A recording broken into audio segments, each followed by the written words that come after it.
In this episode, I will be welcoming new players and GMs to the world of Mythras by sharing 5 pieces of advice that will make your transition to the rule set easier than rolling a 1d100. And I tackle the thorny topic of AI, examine how we can use it to support our campaigns, and ask whether it's a good idea. Welcome to the Mythras Matters Podcast, Season 1, Episode 81, Tackling AI and Learning Mythras the Easy Way.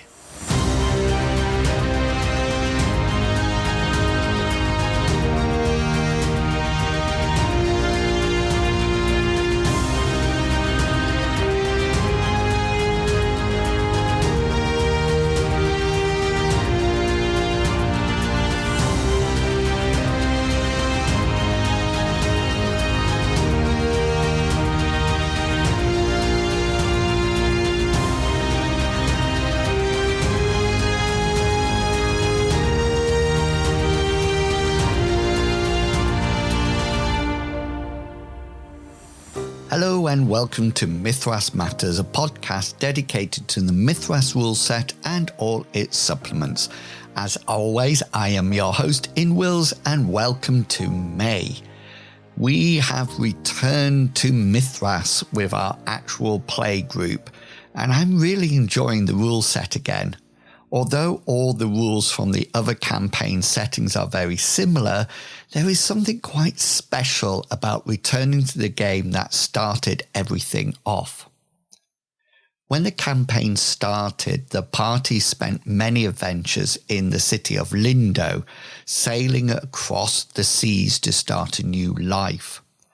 I really enjoyed city adventures, and after the episode of 50 about creating cities and adventures, I was keen to start a new city.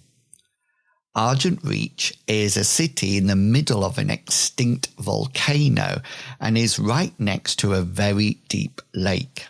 So deep that no one really knows how deep it is, and there is an annual competition to see how deep people can swim. The party have just arrived, and they will be in a position to re-establish themselves as heroes. As well as new factions and NPCs, the city also has its own currency, so they are busy trying to increase their reputation and earn some coins. If you are looking to reset your campaign, I would highly recommend this. It is also nice to see that their huge pouches of silver coins literally have no value here. I'm not sure what they will end up doing, but I think that Cyrus is going to try and set up his own minting business, converting their silver coins into argent crowns. Only time will tell, but I am really looking forward to the sessions. I'm not going to mention it a lot, but I have done what many of you suggested and upped the damage I'm dealing with monsters. The first combat went so well for me, and the players suddenly started to realise how dangerous combat is again. Oh, and after listening to both Peter and Matt in the last combat issue, everyone and everything will be using combat specials. A lot more for me to think about, but I'm really enjoying it. So if you were one of the listeners who suggested the change of approach, then thank you. Although I'm not sure whether the players would support my gratitude.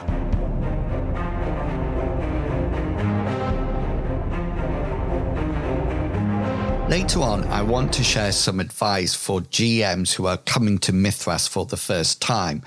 But first, I want to tackle what might be a very rocky topic. No, it's not movement in combat. I want to chat about the use of AI.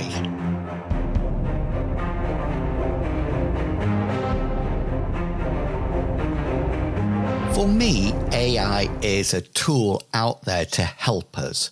Although it can do many things for us, I always need to decide how I will use it and what I will allow it to create for me.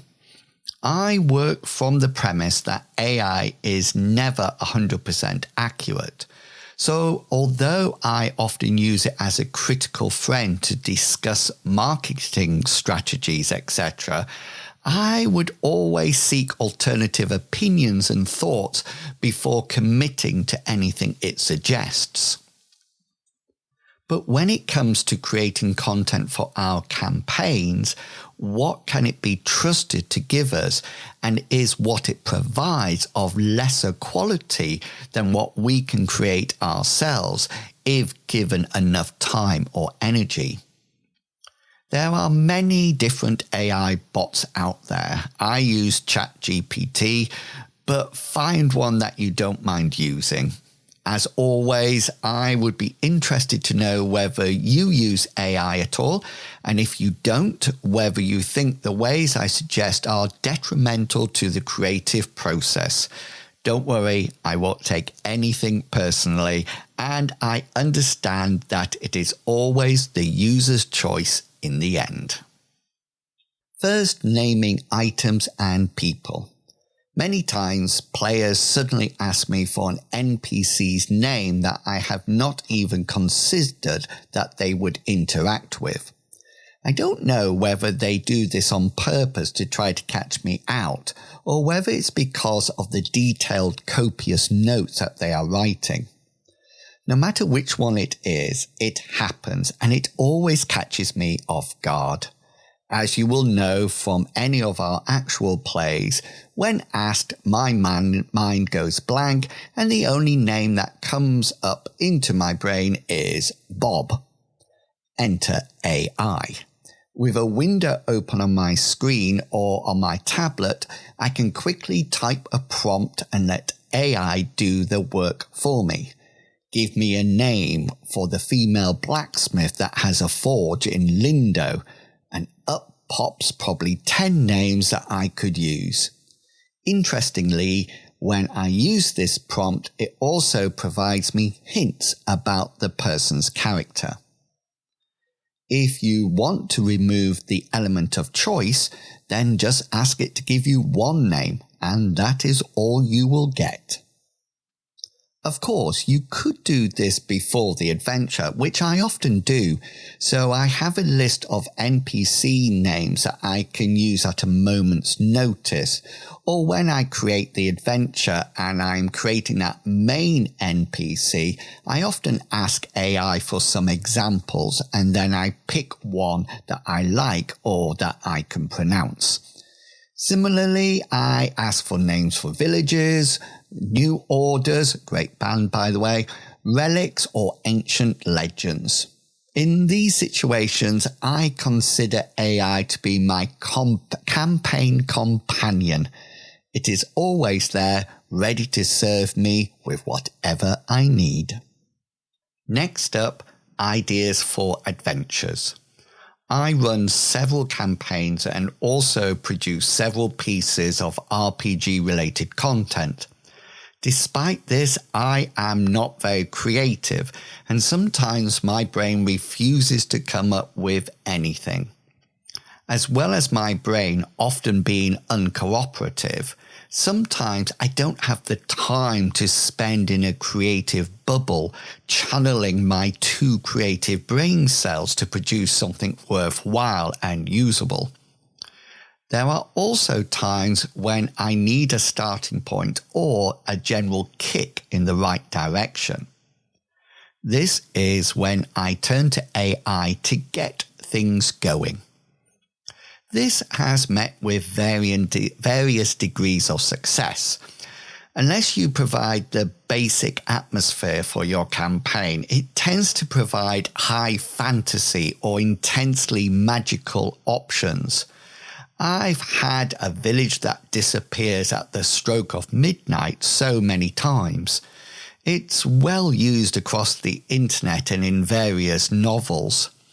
I recommend using a prompt that defines your campaign and references it in your prose, so you don't have to keep repeating yourself, making it feel more grounded or gritty. At this point, I recommend you avoid getting distracted by AI. I do this all the time. You type in a prompt, it dutifully provides an answer, and then it says it can do 2 more things for you.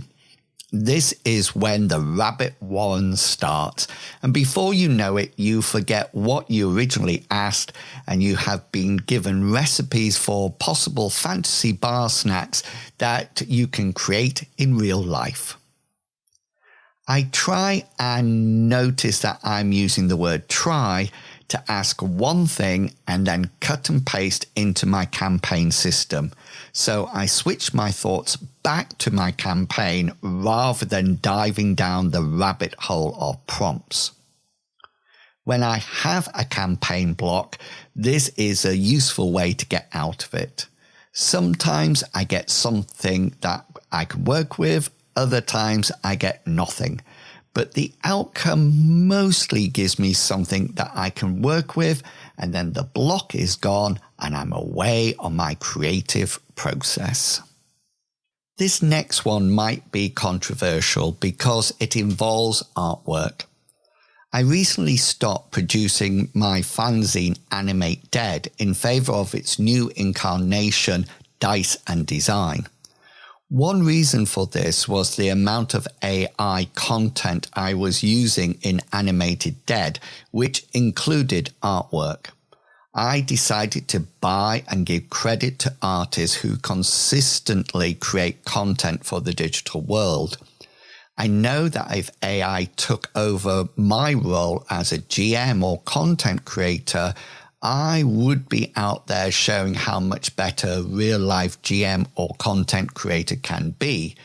So I decided to make Dice and Design completely free of AI. But when I'm creating my campaign worlds, I often need a logo, symbol, or even a map that would take me a long time to create. And to be honest, the final product would lack finesse and suitability. However, it would probably give my players a good laugh. I have therefore used AI to create images for my campaign worlds. I'll pause here for you all to shout "hypocrite" at the speaker or turn me off. If you're still there, then let me explain. I've already mentioned time, energy, and my general lack of skill, but here knowledge comes in. I'm not aware of what makes a good logo, symbol, or even a map. Sometimes the focus of the creation is not the art, but the item the icon represents. Let me give you an example. When expanding my M-Space campaign, I created companies that produce items like weapons and armor. I spent a long time thinking about how it would fit into my campaign, which allowed me to write some interesting prose. But the final icing on the cake would be the company's symbol or icon. We often remember things better when there is a visual component, so I asked AI to create the company's symbol or logo. I just uploaded it to the company's information page, and that was it. Done. I have found this very successful, and although you might consider that I'm going against my support of artists, I would say that trying to find existing artwork that would be suitable for my specific company would be almost impossible, which would leave only asking for a commissioned item, and that, quite frankly, would be out of my price range. So I have defied one of my main principles by succumbing to the use of AI for my symbols and icons. Let me know what you think in the comments. Okay, 2 more to go. I mentioned before using AI to generate NPCs' names, but I have also used it to create stat blocks for them. If you are a GM for Mythras, you will be using the excellent Mythras Encounter generator for your opponents. This site helps me immensely. Whenever I want the stats of an opponent in the encounter, a quick search will provide them, which you can then print out or import into your favorite virtual tabletop. But although there are a huge number of creatures on the website, there might not be that perfect opponent that you're looking for. In this case, I have started using AI for help. AI can create NPC stat blocks. For example, if I want to use the blacksmith I mentioned earlier, I'm unlikely to find anything suitable on the Mythras Encounter site. By providing AI with the relevant information, it can produce insights into the NPC's skill level. It can also provide me with some of the characteristics. Now, it is not a full character sheet, but it does provide the relevant skills the NPC would use. So for the blacksmith, you would get a crafting skill, maybe a lore skill, and an appropriate passion. This is enough to quickly do roles for the NPCs needed in the game.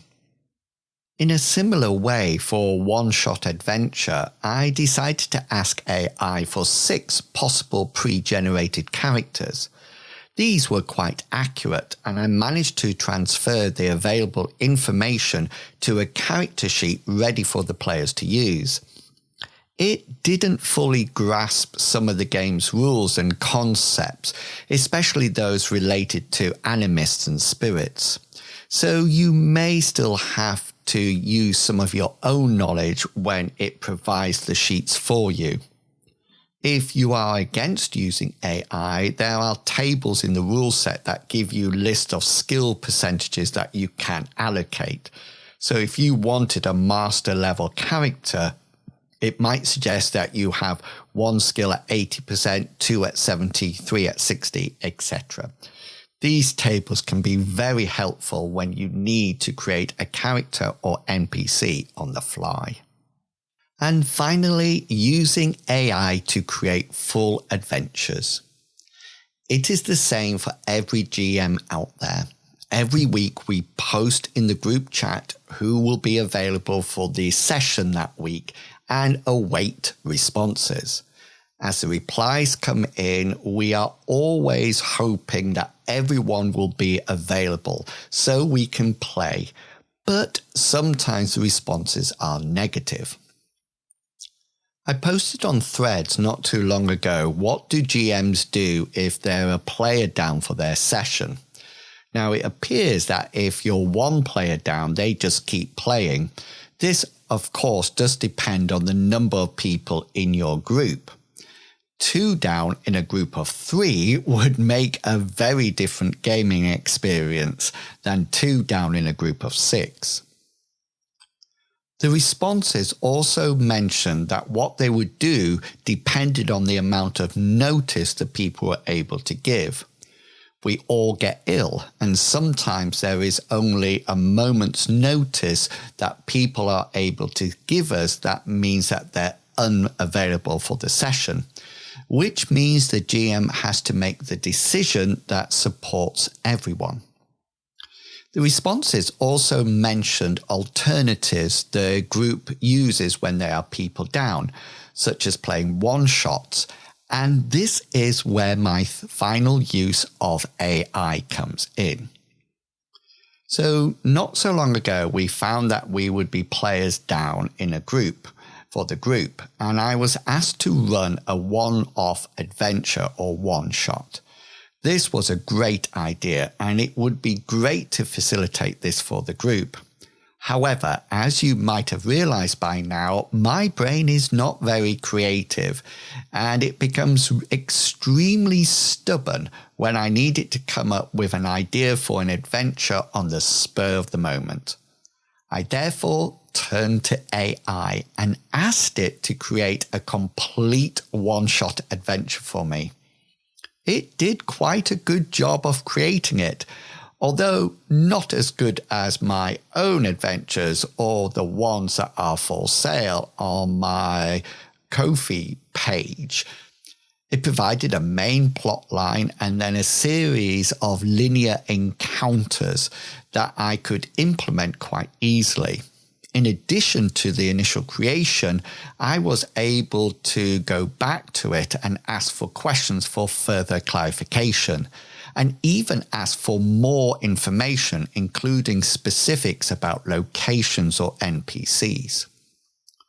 Although I haven't run the session yet, I have high hopes for it, especially since I asked for an adventure in which the players would have characters from the local rogues guild in the city. Yes, time for them to see how difficult the villains have it in any campaign. One caveat is not to be lulled into a false sense of security. Even though the adventure has been created, you still need to allocate time to read and become familiar with the plot. We have not got to the point yet when AI can run the whole adventure for you. Well, not yet. No matter what your overall opinion of AI is, we should view it as a tool to use rather than a rival to oppose. Using it has made creative processes more enjoyable and, dare I say it, less stressful. This might seem quite sad, but knowing that there is something that I can chat with, ask questions, and develop my ideas with is something that I found very reassuring and beneficial. In the future, AI is likely to eliminate the need for GMs. Still, until that point, I am going to support my creative process by turning to AI. I'm looking at it as an assistant to do the mundane tasks, which allows me to concentrate more as a facilitator of imagination and adventure. So what are your views about the use of AI in role-playing games? The comments are open, as is the thread on the Discord channel. So jump online and let us know. And please, no AI-generated comments.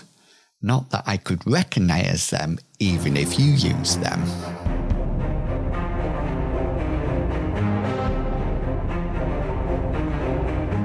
I'm currently extending my streaming schedule to include some Mythras and world-building content. After replying to some comments on my YouTube channel, I have decided to do a series of live streams called Learn to Play Mythras. These might be helpful for people making the move to Mythras rule set, or even trying to convince their players or GMs to do so. If you are planning to make the move, I want to share with you some of my insights for getting started with Mythras before you launch your first campaign. These are suggestions I would recommend mainly to new GMs, but players might find them useful as well. I've drawn on what I found helpful for my transition to play Mythras. There are some previous episodes for new players also, episode 67, Activities for New Players, and episode 65, Introducing New Players. Still, I wanted to focus less on players and more on the GM. Okay, first up, start with a pre-generated adventural module. Like anything new, there is a lot of content to understand when starting a new rule set. Many groups immediately dive into character generation as the starting point, but I recommend starting differently. I would find a module or published adventure with pre-generated characters. This will allow your players to play the game and start to realize which aspects are important for characters. Let me give you an example. One aspect of the game I noticed very early on was how often the endurance skill is needed to be rolled. If I were creating a character for the first time, I might not consider this as an important skill, but through playing the game, I would soon realize how important it is. Action points are also very important, as is luck and, to some extent, initiative.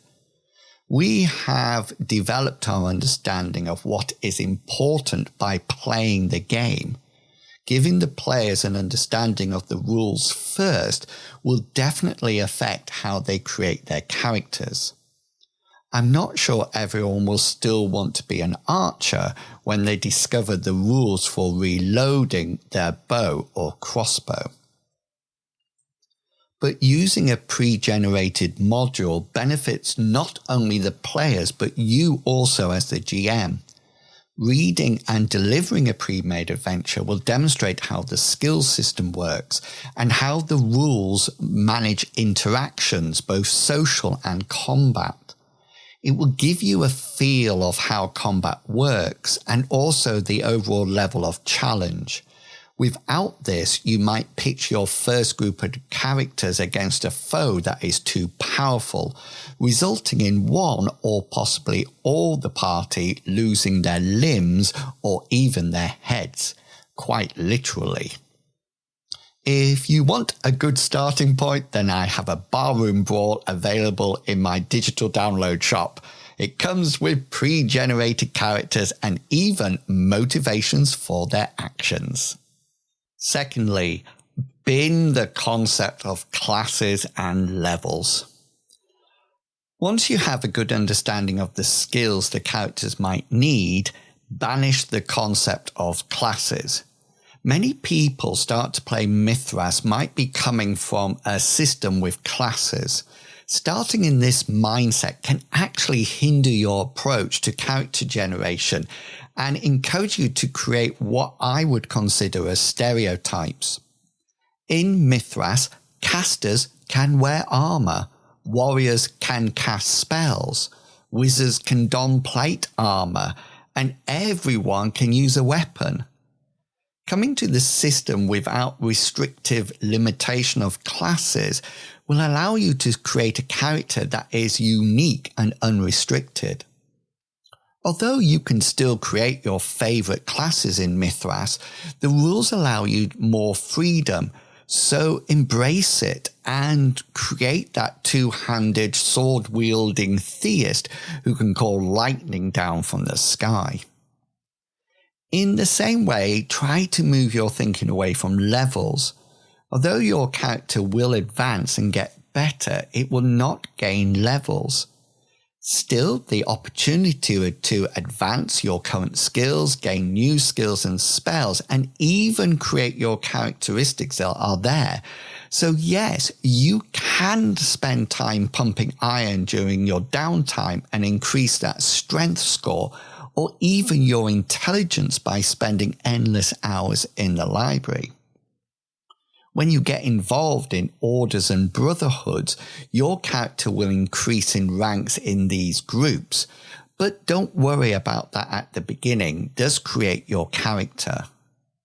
If classes are something that you enjoy and find support with, then you should have a look at classic fantasy as an option. This still has the classes that people are familiar with, but it uses the Mythras rules for combat, skills, and advancements. Thirdly, scenes and rules. I'm always tempted to launch straight in with a new rule set and create the whole campaign world, but I often need to stop myself, take a few breaths, and start small. When starting to GM Mythras, I initially created various scenes. Each scene allowed me to try out one aspect of the game so that the players and I could get used to it. So make scenes where you can practice the different types of skill rolls, opposed, group and differential, etc. Then another scene to practice simple combat like striking and parrying or evading blows. I always read the rules and they seem quite straightforward. But when I actually do them in an actual game, I suddenly discover the nuances of the rules in different situations and with the player's actions. While we are exploring these scenes, both the players and the GM need to take a moment, discuss the rules, or even put it to one side and make a decision about it at a later date. These scenes are not part of the actual campaign and are just meant to give everyone involved a feel for the rules and how skills interact. At this point, I recommend the Mythras Discord. I have been playing Mythras for some time, but I am always amazed and grateful for the knowledge of the people in the Discord. It is well structured so you can ask specific questions about rules, weapons, or magic, and you will find a number of responses to read and explore. If there are written rules, the gurus will reference them. They will also point out to you homebrews or podcast episodes or websites that you might find helpful. It's a bit like asking AI, but interacting with real people. Well, I assume they are all real. And number 4, combat and magic. I adore the Mythras combat system. Initially, it might appear quite complex, but it is very well structured, and if you follow the rules, it will guide you through combat. There are many options for the players to choose from, especially when it comes to combat specials. So I recommend that as a GM or as a player, you choose some before the session that you are going to use. Choose location is always a good one, but so are impale, bleed, and crowd control specials such as press advantage and compel surrender. I invested in the Mythras combat cards, which I find to be an excellent resource. Not only can I refer to them as quick reference during the combat, but the accompanying PDF gave me some advice on which specials to use in certain situations. The Mythras Special Effect website is also very good for determining the specials that you can use and how many specials you will have. One routine that I say so many times is special hit location damage. Remembering the order of things like this will make sure that your combat runs smoothly. Start small and work up to the big combats. And don't be afraid to skip optional rules like weapon reach until you have all the basics sorted. I have produced a video that goes through combat step by step, so do check it out and don't forget to share it with your players as well. The more that everyone knows, the better. And once you have combat sorted, then move on to magic. You might be feeling that your magic using characters might have nothing to do while you practice combat, but remember that everyone can fight in Mythras. It is possible to be a great fighter and still wield spells. Think of the epic battles when Gandalf is wielding his sword and staff, or The Witcher. Introduce magic slowly. I did this too quickly and got lost and had to do a major reset. I would start with folk magic spells. These are minor spells like cantrips or prayers and are that can be used by sorcerers or theists or even animists. Then move on to more complex uses of magic. Mystics are rather like monks or ninjas with special abilities, although they are not limited to these concepts. I have detailed how the mystical magic system can be used to create death knights, bards, and even dreamwalkers. So there is plenty of opportunity to take the rules and adapt them to your own ideas. Theism is probably the most familiar type of magic, as it involves engaging with divine beings and they are attuned to clerics. Sorcerers initially appear like magic users or wizards, but they have the ability to shape their spells. This allows them to put multiple spells in a single casting, altering the range, duration, or even the number of targets the spell hits. This makes them quite different but very interesting to play. One area of magic that took me a long time to understand was animism. Despite having to do a lot of learning and asking questions about spirits, I now can safely say that animism is one of my favorite areas of magic.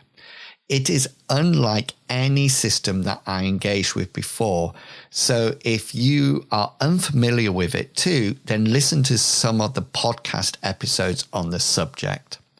The format of these episodes is basically me asking questions until I have a complete understanding of the system. So my questions will be similar to those of other people trying to explore animism for the first time. Take your time with the magic systems. I found it very helpful to have a player who really wanted to use a specific type of magic so we could discuss the system's details together. Making a player an expert can take a lot of pressure off you as the GM during the adventure. And finally, define your area.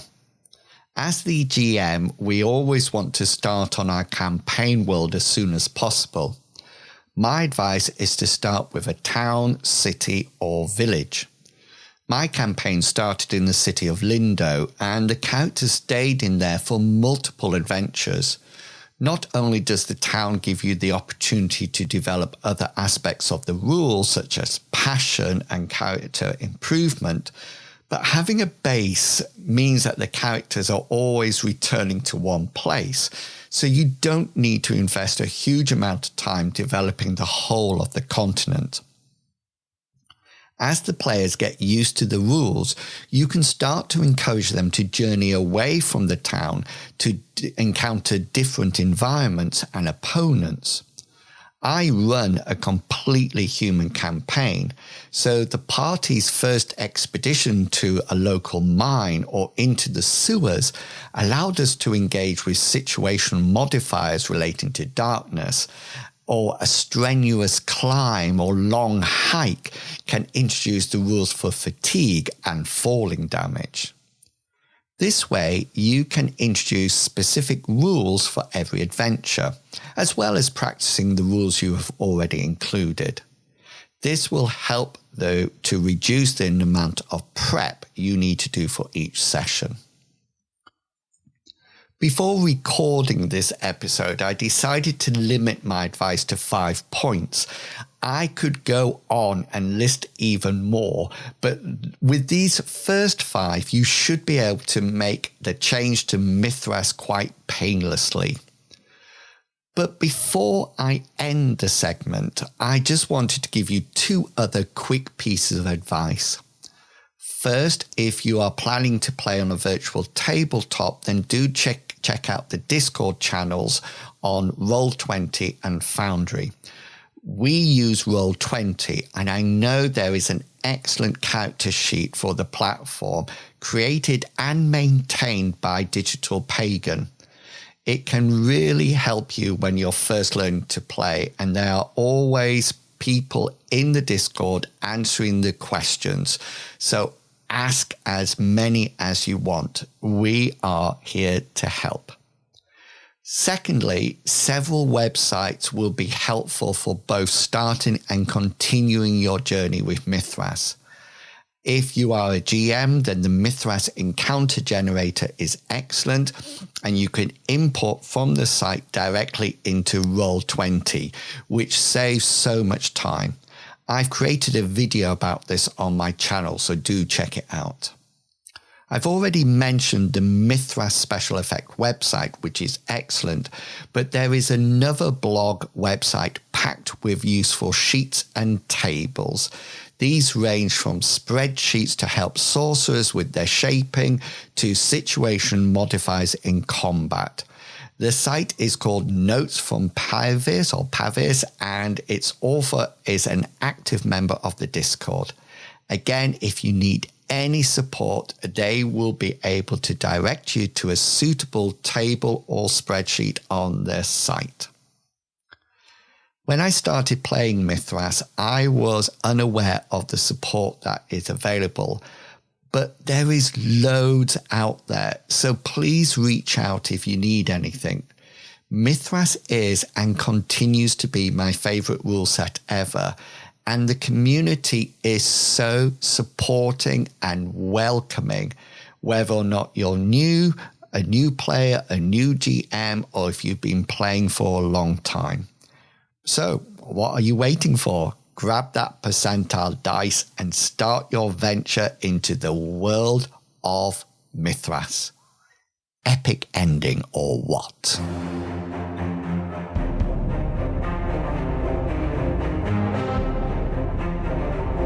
And that's it. Another episode of Mythras Matters completed. You can find the links to my YouTube channel, digital download shop, and Dyson design in the show notes. Thank you for all your support. And there is now a new membership tier on YouTube called the Rune Adept that gives you access to a monthly campaign toolkit. For April, the topic is fractions, and May's will be discussing the consequences of combat. So, until next time, have a great month of gaming, everyone, and I will chat to you all again in June. Until then, I hope all your opposed rolls succeed and provide you with a well-deserved special. Thanks for listening, everyone. See ya. Bye.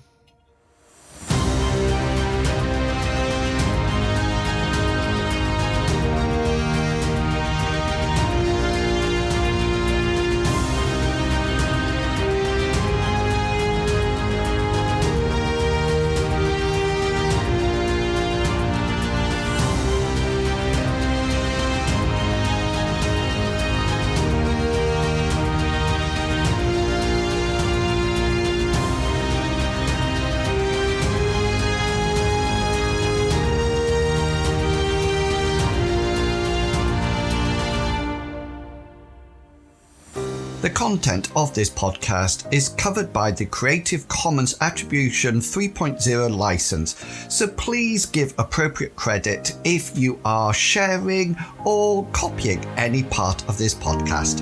Thank you.